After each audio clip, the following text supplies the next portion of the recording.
Semoga dalam lindungannya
kula tingali sampean ketinggal sedih. Gus. Ya. Momongan kula pendha niku sing kula anggap jiwane luhur niku sampean. Nadyan wiwit kuncung ngantos gelung ngapa pacoban, nyatane sing sabar dhewe ya ndika Ndara Puntadewa. Wong sabar niku tegese pinter meper marang kanepson, jiwanipun tansah linambaran rasa syukur. Wong sing pinter syukur niku tegese tansah ngaturake panuwun mring pangeran. Lila legawa nampi napa kemawon lelampahan ingkang sinandhang. Dados tiyang ingkang gesangipun linambaran rasa syukur tartemtu sembada nyipataken rasa susah lan gela, anane amung marem lan tentrem nampa kanyatan adiling kodrat. Kiai Badranaya pancen bener lan kepara nyata kabeh kang dadi dawuhmu Kakang. Waleh-waleh apa Kakang? Atiku rinidu dening wayangan, pangangen-angenku ora bisa wening. Ora liya saksidane Kanjeng Rama Prabu Pandhu Dewanata miwah Kanjeng Ibu Dewi Madrim ingkang binanjut dening Jawata. Kakang Semar, nadyan to nalika iku aku maksih timur parandene wewayangan kang mengkono mau ora bisa ilang saka cipta pengangen-angenku.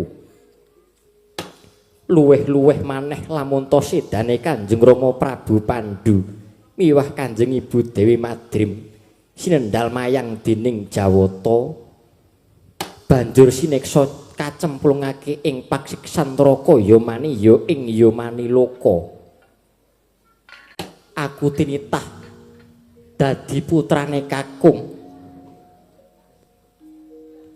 Mongko pangudane Kanjeng Rama Prabu, anak Anung Anindita bocah lanang kang mursid biswa mikul dhuwur mendem jero.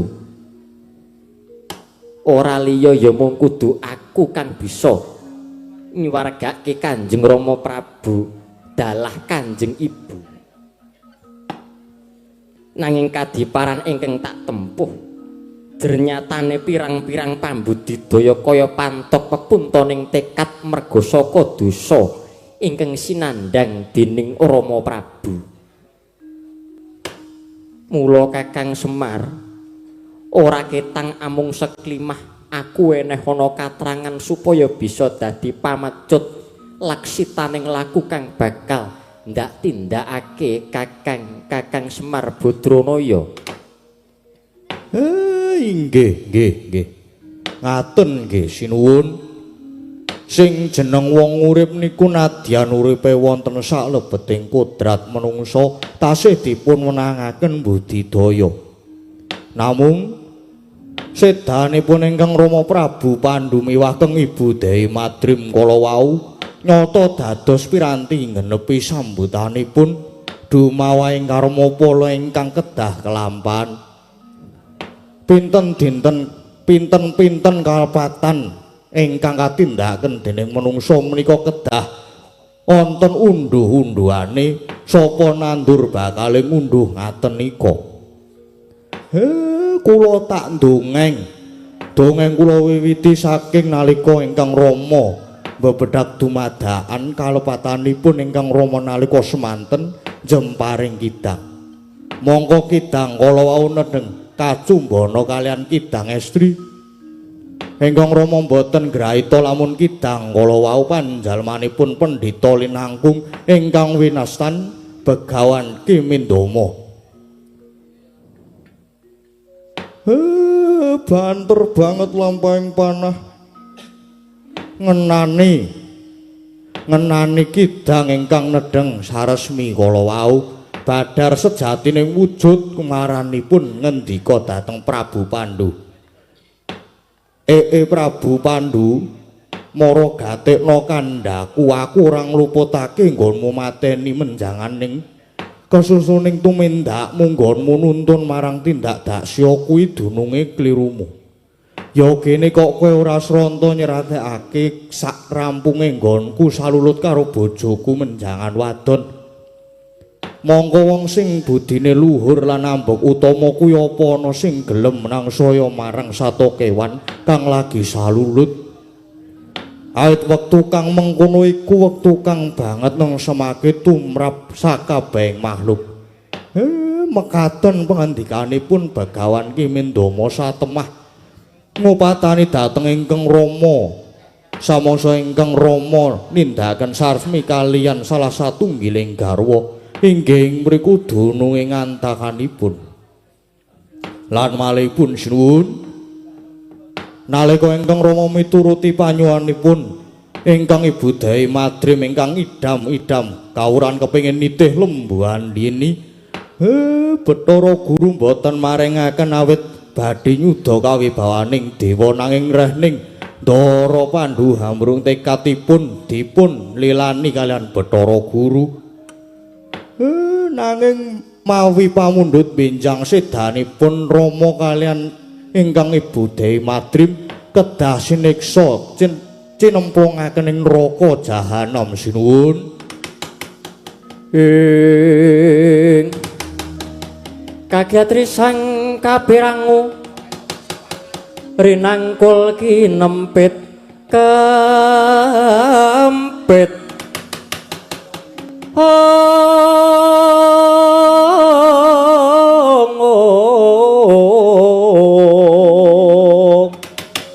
dosa ngretnaning bawana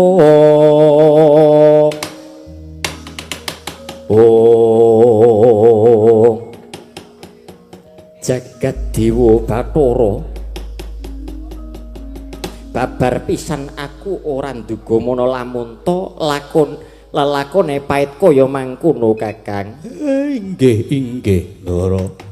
Banjur sakwise Puntadewa mangerteni kahanan wong tuaku ingkang siniksa ing Candradimuka, apa sing kudu ndak tindakake Kakang Semar? Inggih. Nuwun sewu kula tak matur nggih. Atur kula niki lelandasan kalian sabdane utusaning Gusti ingkang pungkasan. Wong niku yen pun seda antarane sukma kaliyan raga niku pun pisah.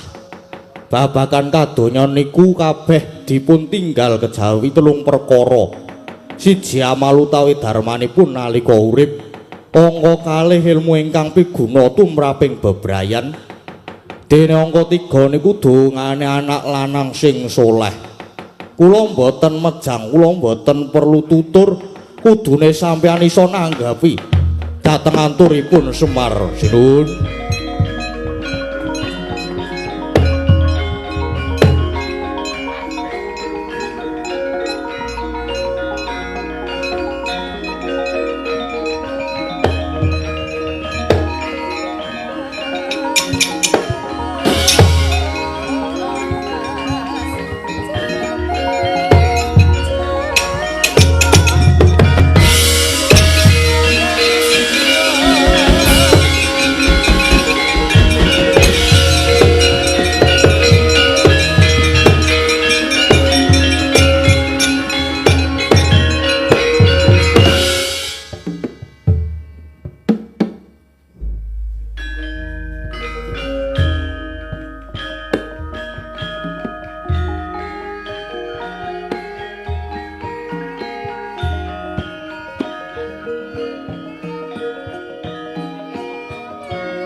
ing mangke nuju ari radite cemengan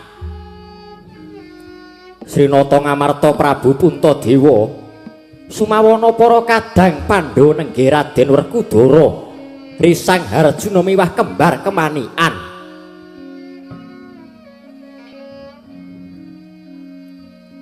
dahat denira manakung puja brata aning madyaning sanggar pamujan wis antuk Sabtu hari kalenggan mangke Semedi malah dihening meminta nugrahaning Bathara Luhung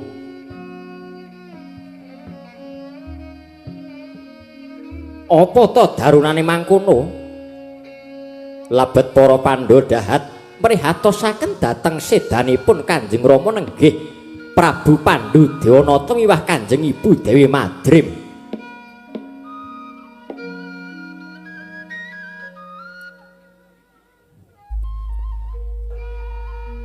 Yekti kenceng tekate sang Pandhu putra tanedya juga rengginira sekung brata Semedi malah dihening yen to dereng antuk palimarmaning Jawata ing jawi pepak andher sanggiya para garwa miwah sentana ingkang samiya handherek pisungsung tata rakit sesaji ing pagelaran sanggiya para putra miwah tamtama lan punggawa siyaga romanti kaprajuritan jagi katentremaning praja tinindhian dening putra Narendra ngamarta nenggih Raden Pancawala Rep sidhem permanem sayekti tanana baneke walang alisik samirana datan lumampah gegodhongan datan obah ingkang kapiyarsa amung kekidunganing para brahmana miwah para wasupitri sewa sugata miwah para nimpuna kang samiya hanyang kuyung subrataning para Pandhawa Prapteng titiwanci sang nata kepareng juga Radinira Semedi murwani bawa rasa imbal ganti kelawan para kadang dadya mangkono panglucitaning galih lamanta kababaring lisan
Tuan sembah niring ulun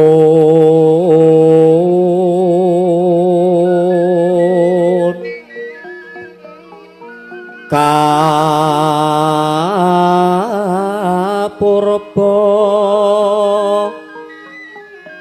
ring sang murbeng rat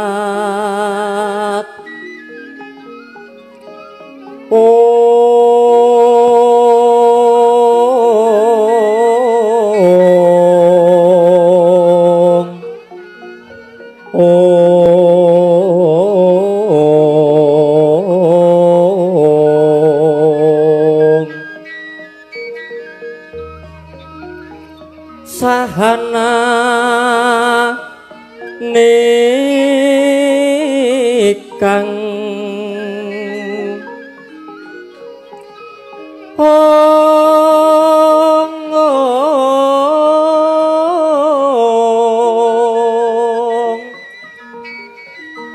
dan kanang sihing tasih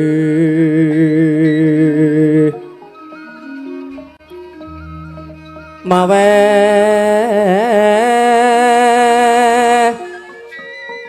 buka sawagung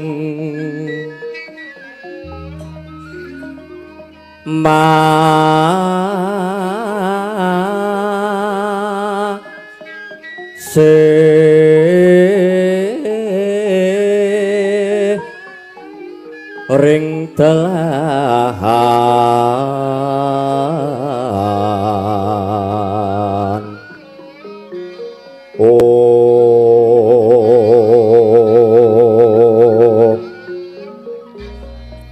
yan kanang mamujwengo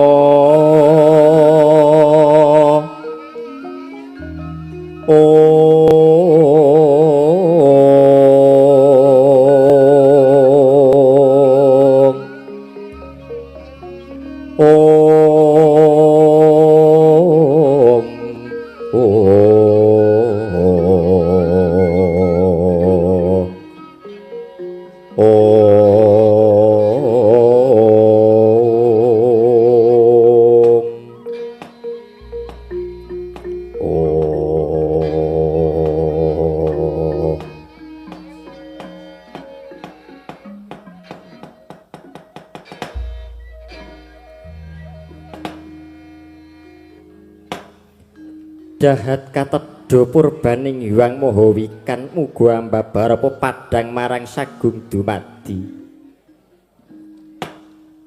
mengkota Dimas Werkudara Arjuna lan sira kembar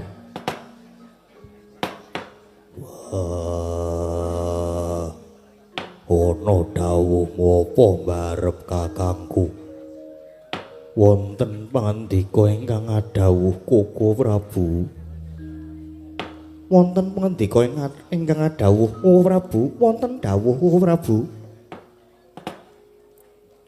Yayi Aunana Windanana aku saguh ora bakal udar saka Semedi lamun apa kang dadi niaturu sing Pandhawa mau durung kaiden dening keparengi dewa ingkang akarya jagat Koko Prabu semanten ugi ingkang rayi Punamadukara menawi perlu dinten mangke kula ugi nderek sumusul wonten kayangan Junggring Saloka menawi saking keparenging Jawata marengaken kula badhe sumusul Kanjeng Rama Prabu Pandhu Dewanata kalian Kanjeng Ibu Dewi Madrim Koko Prabu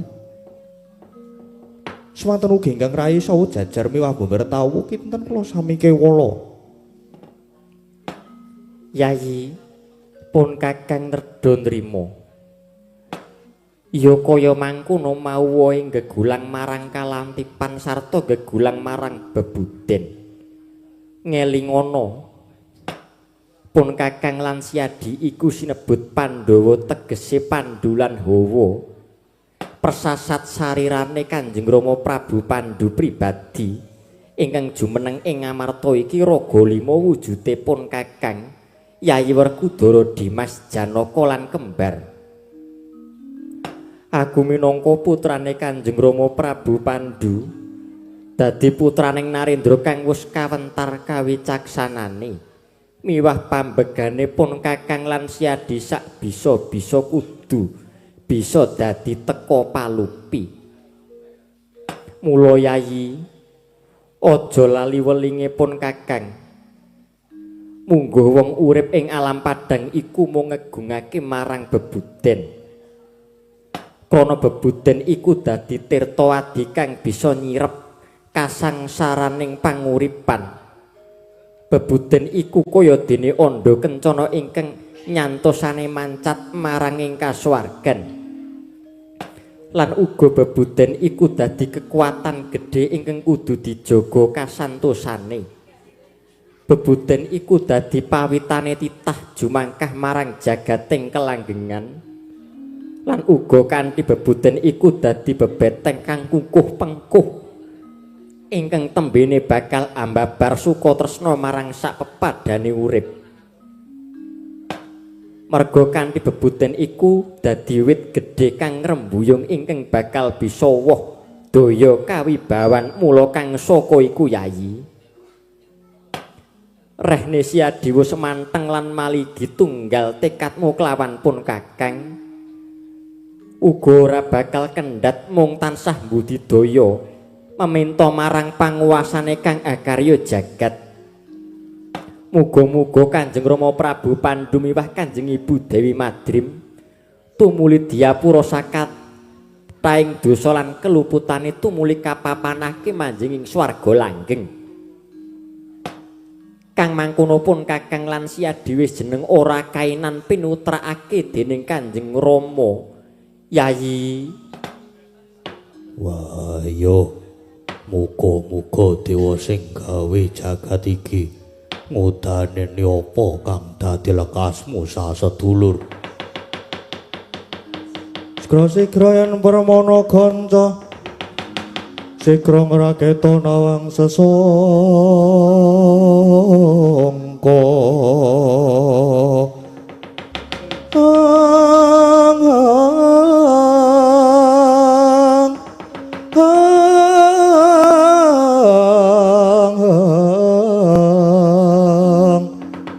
Nalendra Bakmara sing sangkatriku mulung mangrembahing wadya Karada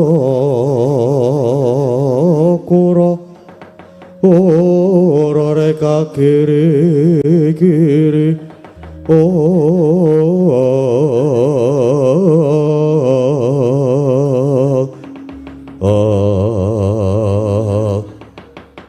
Tidem saksana ing mangke kapraban sabda tamining Narendra Agung ing Amarta Prabu Puntadewa.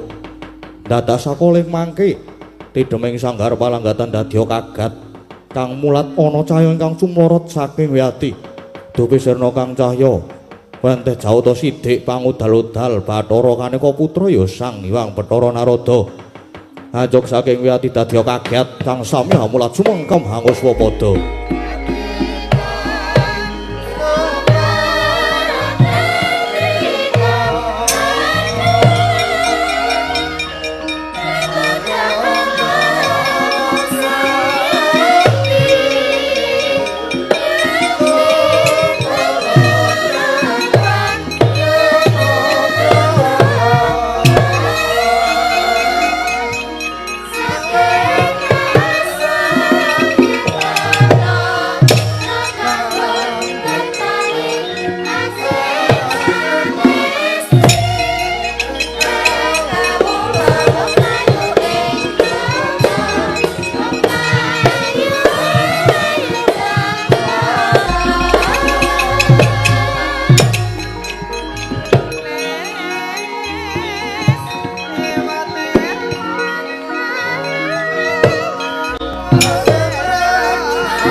Hatta para asari tumonton ring Sang Dwija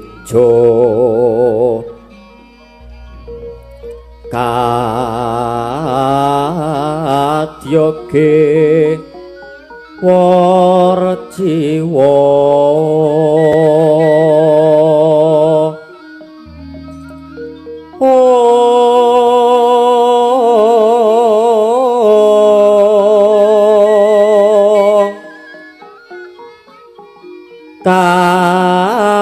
gagas ing tias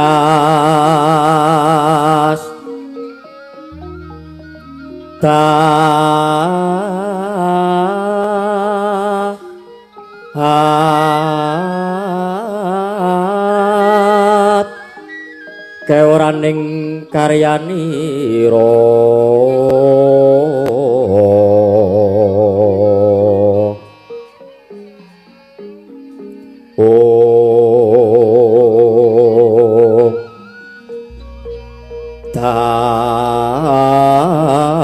tanantuk samyong miat rengganing prabota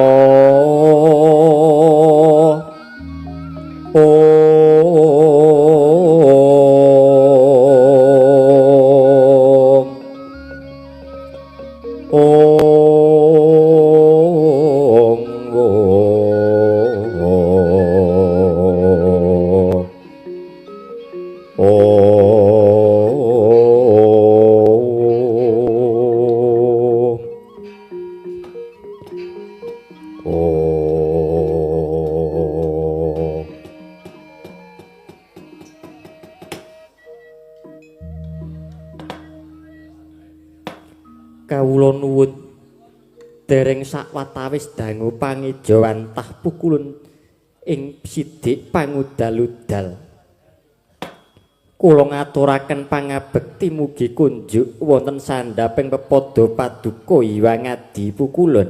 Wah, brekencong Pak Pong Bu Boleng nangka basa kemrapyak mengkare betone kugerukak. Ulun tampa karya bombong tias ulun umpama ora liwat pangestu ulun tampanana kaki Puntadewa dahat kapundi saengga jejimat paripih mugi andayanana kasantosan durung sawetara suwe rawuhmu nrada kakekku basaku kadura. Iya ngger Werkudara ulun tampa akarya bombong pangestu ulun tampanana ya Werkudara. Ndak pundi dadi suwiji dadya Jaya Aji Kawijayan. Semanten ugi pun Arjuna ngaturaken pangabekti mugi kunjuk sahandhap pepada paduka pukulun sidik pangudal-udal. Ah iya Janaka. Wong bagus tulus ora kaya Janaka. Ya tak tampa pangestu ulun tampanana ya ngger Janaka. Dat kapundi saengga jejimat dayane tumrap gesang kula pukulun. Kula ngaturaken pangabekti pukulun. Ya kembar kemanian. Pangestu ulun tampanana ya. Kula pepundi saengga jimat pukulun. Ya. Jian pepak kabeh para kadang Pandhawa. Menawa ndadekake kaget ing tasira, ulun ngejawantah jujuk ana ing sanggar palanggatan ing ri kalengganiku. Kaki Puntadewa. Nun inggih pukulun estunipun mekaten tumunten paringa dawuh menggah menapa dene paduka kepareng rawuh wonten ing negari Indraprastha. Ya, iki ngene, Nger. Waleh-waleh apa sejatine kejaba tuwi marang kawibawanira sakadang nggonira mengkoni negara Ngamarta. Nanging uga kegawa ing ri kalungguhan iki. Ulun nyangkul jejiban supaya matedhakake dawuhing Hyang Giripati ya Bathara Guru. Kinen matedhakake dawuh marang jeneng para kaki lamun ta ulun kene nimbali marang jeneng kita Puntadewa munggah marang kayangan Jonggring Saloka bareng sak laku ulun dina iki uga mekaten kepareng paduka pukulun Gusti eneng wigati apa Janur Gunung Kadingaren pukulun Brara Guru nimbali Kakang Barep para kage ngendika Kagen Rada nun inggih pukulun kepareng enggal paring dawuh menggah menapa dene pukulun Bathara Guru hanimbali kalian Koko Prabu. Wah, la iki ulun ki nek medharake ya yektine bakal dadi perkara. Nek ora medharake wong nyatane kedadeane kudu kaya mangkono. Ora sah ngadawi ringo-ringo. Mara kage Wedarna wigati napa Kakang Barep arep ditimbali ning kayangan. Yen arep diparingi ganjaran lelabuhan apa sing wis nate ditindakake marang Barep kakangku. Koso baline yen pancen arep nampa pidana dosa banjur dosa lupute apa dene ditimbali nyang kayangan. Werkudara. Nggih. Ngene ya, Ger. Sejatine ulun iki ora sumurup ingkang sak nyatane. Monggo apa wigatine dene Kaki Prabu Puntadewa katimbalan marak sowan menyang kayangan Suralaya. Merga ulun iki ya mung sak derma nampa dawuh Hyang Pramesti Adi Bathara Guru. Dewa dikongkon nimbali titah kok ora genah perkarane. Wah, lah aja grenang-greneng lho. Ulun iki ora nyumurupi tenan Werkudara. Monggo kowe mau kandha nek diwedharke bakal dadi perkara. Nek yen mbok wedharake kowe ya ewuh pekewuh. Saiki rasa nganggo ewuh werkewuh kage Wedarna Narada kakeku. Wis ulun kandhake ana ngarep mau. Yen ulun mung sak derma mundi dawuh Adi Pramesti Bathara Guru supaya nimbali Rakanta Kaki Prabu Puntadewa. Lan ulun kuwi nadyanto dewa nanging wektu iki ibarate mung balang watu saumpamane. Disawat ngalor ya ngalor, ngetan ya ngetan, ngidul ya ngidul. Mangkono Werkudara. Yen ngono ora ana bedane dewa karo watu. Kowe budal saka kayangan Jonggring Saloka, kowe dikongkon karo Kage Guru supaya nimbali mbarep kakangku ning ati ora cetha perkarane. Wah, aja takon dosa. Lho, kose. Ah, urung-urung gak wis ngancam bocah iki ya. Jan kejem ora umun. Ngene ya, Ger. Kowe tak kandhani. Ya dikapak-kapakno ya ngene iki Bathara Narada dadi ewuh jroning rasa. Sak temene ulun mangerti marang kersane Adi Bathara Guru. Nanging ulun mboyakena blakakake marang jeneng kita. Mungguh perkara lan wigatine mboyakena diwedharake ana kene. Mangko adikku pribadi kang medharake marang jeneng kita kabeh. Wedarna saiki perlune kabeh ben ngerti. Wah, bocah apa ta ya iki? Wah, jan ngoyak wae. Ya wis ngene, persajan wae. Kaki Puntadewa ditimbali amarga saka dosa kaluputane Kang Sinandang. Dosa lupute apa? Gage kandha. Dosa kalepatanipun Koko Prabu menapa pukulun rasa bingung. Wah, Gage Wedarna. Dosa lan lupute sepisan. Nggone Tarak Brata Amatiraga kena den arani manunggal cipta. Nganti lirwa marang keprabone temah gawe daya gara-gara ana ing kayangan. Nganti gawe menceting woting ugal-agil rengating singating lembuhan dini kawah candra dimuka umup mawalian nganti daya panas sumrambah kayanganing para Jawata. Geger mapu yengan walik watu dewa dewi Hapsara Hapsari kena daya pangaribawane subratanira ingkang tuwa saka mogane Kaki Puntadewa. Lan angka loro Deksura patrape Kaki Puntadewa krana kumawani mapaki drajating para Jawata. Kuwi Werkudara. Tandane apa? Madeg jumeneng Narendra, Nyakrawati mbau denda nanging boya mawi makutha. Lah iki lho. Boya mawi makutha malah ngagem kegelung keling. Mongko ingkang menang nganggo gelung iku mung Bathara Darma lan uga para Wasupitri kang wis katarima pasubratane. Turta jiwane ya Brahmana kang setengah dewa, mongko kaki Prabu Puntadewa iku salah sawijining Narendra ingkang asipat satriya. Nanging kena ngopo? Banjur kaya mangkono tumindake. Biyen-biyen ki dawa apa? Nalika mbarep kakangku dadi ratu ngrenggani negara Ngamarta, kajeke dewa sing nyekseni. Kena ngopo saiki ngunggih perkara? Tak kira kakek nrada mung golek-golek. Kowe mung golek salahe mbarep kakangku bloko wae. Awit wiwit tekamu mau aku wis ana rasa sujana bareng kowe dawuh yen to mbarep kakangku ditimbali menyang kayangan Junggring Saloka merga saka gedhene kaluputan. Mula yen pancen luput kena disiksa neraka ya mani. Neng nek wis genah perkarane gandeng mbarep kakangku mung digolek-goleke perkara. Wah, Werkudara sing ora trima. Aku tak takon, ya toh mbarep kakangku napa pidana? Apa sing dadi pidanane?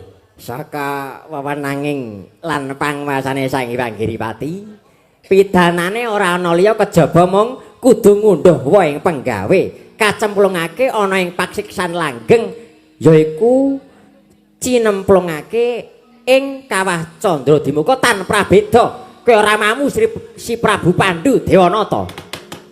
Leng-lenging driya mangu mangungkung kanduhan rimang lirlena tanpa kanin.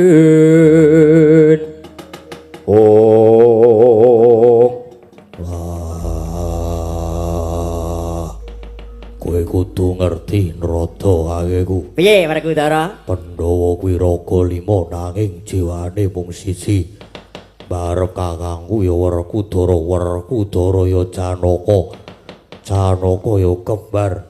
Ora ana bedane aku kepengin ngerti wates-watese manungsa sing nampa pidana kudu kacemplungake ana ing pasiksan neraka ya mani kuwi sing kepiye? Siji, mati kisas utawa mati sampurna. Mati kisas kuwi mati nesta kudu dilebokke ana ing pasiksan langgeng. Merga mati mangkono mau uga ora dadi keparenging sing gawe jagat. Cara-carane tetanduran kuwi sing ora mateng ning wite ya kuwi. Nanging ana panunggalane mati sampurna. Cara-carane tanduran kuwi wis mateng banjur bisa diundhuh. Kuwi sing bisa mati sampurna mulih marang mula-mulanira merga saka dosa kang sinandang dening Puntadewa, mula kudu dibanjut ana ing kayangan Junggring Saloka. Perkara paukumane Hyang Giripati kang bisa netepake Werkudara. Kowe mau kandha yen arep dicemplungke neraka ya mani. Wah, Werkudara sing ora trima. Sebabe ora trima? Aku wis kandha ning arep Pandhawa 5 kuwi jiwane siji. Mula gandeng Bathara Guru uga le nimbali mbarep kakangku mung kongkonan Bathara Narada. Mula dina iki mbarep kakangku ya diwakili. Wakile sapa? Aku. Boten namung paduka nanging Arjuna ugi sagah makili kula. Ugi kula penakula, ugi kula Pensadewa. Kowe krungu dhewe. Ora mung Werkudara nanging Janaka lan kembar. Tegese jumenenge mbarep kakangku diwakili dulur lanang kuwi wis sah. Mula rasah dadak nganggo takon sing werna-werna. Wah, dina iki gage gawanen ning kayangan Ladenana ngarepe pukulun Bathara Guru. Ana apane Werkudara, Janaka lan kembar ingkang bakal tanggung perkarane. Wah, rasah dadak kesuwen. Para, ayo Pandhawa papat adepna marang guru kakekku.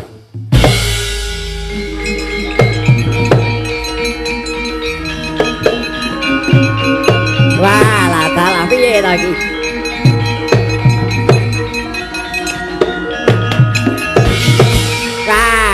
Brekencang. Pak Pong, bolong nangka basa kemroyak mong kare betone walah. Kowe iki kepiye Werkudara lah kok dadi kaya ngono? Sing arep nampa paukuman kuwi Puntadewa lah kok wae lah. Janaka karo kembar kowe ya sing makili. Wah, itu ya ngono kuwi nek ora itu ora sah munggah. Gandeng kuwi dikongkon karo Bathara Guru. Mongko ora kasil tegese kowe mengko bakal dilereni nggonmu dadi dewa. Ya aja ngono, kok terus ngono kowe iki. Wah, jan. Piye ngger Puntadewa? Lah kok perkara iki disagui dening adhimu Werkudara, Janaka lan kembar. Yayi Werkudara. Piye? Rene wis cetha dawe pukulun Sang Hyang Bathara Narada. Lamun to ingkang nandhang luput iku pun Kakang mula siadya aja melu-melu. Ora, yen perkarane genah kuwi wae urung karuan Werkudara. Nglilani gandeng perkarane ora cetha. Wah, tegese dewa mung arep golek-golek perkara. Mula dina iki barep kakangku aja nganti munggah menyang kayangan. Yen ana apa-apane tak sanggane wong papat. Aku Janaka karo kembar. Wah, bocah iki piye to kuwi? Uga mati kok diwakili iki kepiye kowe iki Werkudara? Yo ben. Mung kare entuk apa ora? Yen ora entuk ya wis kowe bali kono. Kowe sago tenan? Sago. Mongko yen ana pandangan apa-apa saka Bathara Guru tak adepane. Ya, mangsa bodho. Ulun mung saderma dadi kongkonan. Ngrawiting perkara mangsa borom. Lungiting budinira ana ngarepe Sang Hyang Pramesti Guru. Mengko yen ana apa-apa aja nganti nyempyok kelawan panjenengan ulun merga ulun ugi wis didhawuhake yen to sing nampa pidana kuwi mau Puntadewa. Nanging jatine Werkudara Janaka lan kembar ingkang bakal makili. Yo, yen ana apa-apa tak sanggane dhewe. Laku panglamunan aja nganti kawis to ya ngger Werkudara Janaka lan kembar. Ayo tak gendong le.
Sirna saking Pandhu nenggih kadang Pandha sekawan. Bumiring Bathara Narada nadyan trinasa datan ana jalma ingkang uninga. Parandenena titah kang mrojol saka sela-selaning garu nenggih Prameswari Ngamarta Sang Dewi Drupadi. Sawetawis dangu Sang Dewi Gendra midhanget pangandikane para Pandha saking sak njawining sanggar palanggatan. Dupi Waspana keketeking gati uninga lamun kadang Pandha sekawan wis binanjuting dewa. Risang Dewi manjing sanggar palanggatan ngrungkepi padane Sang Nata Prabu Yudhistira. Sarwi nangis sesenggukan kawelas arsa agung karuna.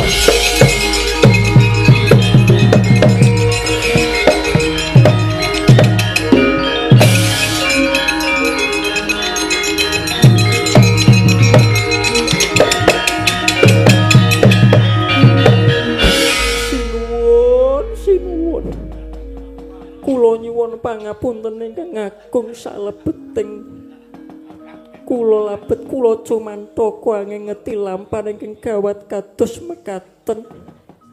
Menika parikedah kula munjuk atur sinuwun. Yayi Drupadi, ana apa Nimas? Nanging saderengipun keparenga paduka nampi atur kula. Bilih menika sanes satunggaling panacat namung mligi mujudaken kasetyaning garwa dhateng kakung sinuwun. Iya Yayi. Ora dadi baya mengapa Mara Gages Yadi matura. Sinuwun, sinuwun. Kula nuwun sewu. Kenging menapa sareng Yayi Werkudara. Yayi Janaka miwah Yayi kembar saestu minggah dhateng Kahyangan badhe dados wakil sarira paduka. Sareng Dimas Werkudara Arjuna kembar sampun bidal paduka tansah kendelan kewala. Sinuwun hadeking paduka mangku negari bawat praja sak wewengkonipun menika yektos dipun sengkuyung dening para kadang paduka. Kawentaring jagat paduka menika Narendra ingkang bebuten luhur linambaran Mahambegdarma. Menapa paduka mboten nenget menawi kaluhuran lan kawibawan paduka menika sinengkuyung dening Yayi Werkudara Janaka lan kembar. Ketang setyaning para kadang paduka ngantos sedaya sampun minangkani dawuhing dewa. Minangka saira paduka menawi mekaten luhuring budi paduka menika titising memanggih paduka menika tasih surem tasih kawontening pangemaning kadang. Lajeng menapa ginanipun sugeng paduka mangkih nista pocapane Pandha dene mboten nuwuni prasetyanipun.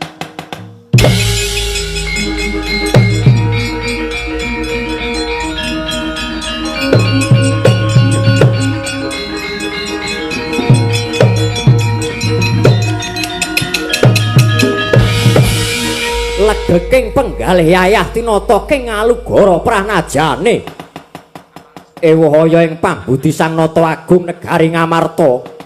Lewunging galih amung sampirasta ing pepundhake mrasinani lamun ta Sang Nata Agung Prabu Yudhistira kemengan Badra Irawan.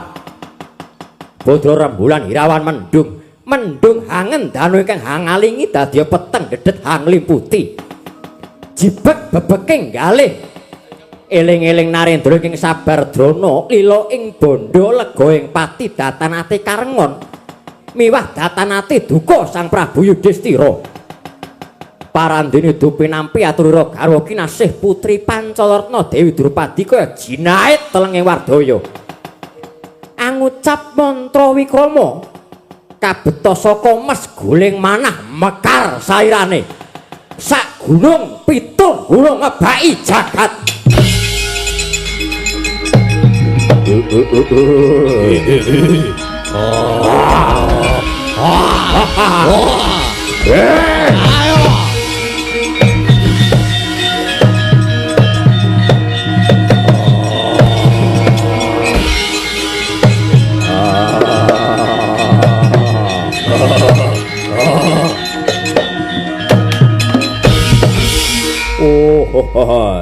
Ladalah bujleng iblis laknat padha jik-jikan. Wah. Jebul kaya mengkene kang kudu tak sandhang. Garwanipun Kakang Yayi Drupadi umpama lumeng bumi kureping langit iki ana bojo ingkang ayune kaya kowe. Ya lair, ya batine, ya njaba, ya jerone. Genep papat ngono wae, bo kaya ngapa tentreming wong sak jagat. Wah. Ya. Rene aku wis ngunduh Dewa Agung Sang Dewa Meral. Iki wujude katresnanku marang garwa uga sak sedulurku, uga marang nusa bangsaku lan rasa bektiku marang Kanjeng Rama Prabu. Coba kowe tak gembol. Aku tak takon karo sing nguasani jagat iki wong ayu.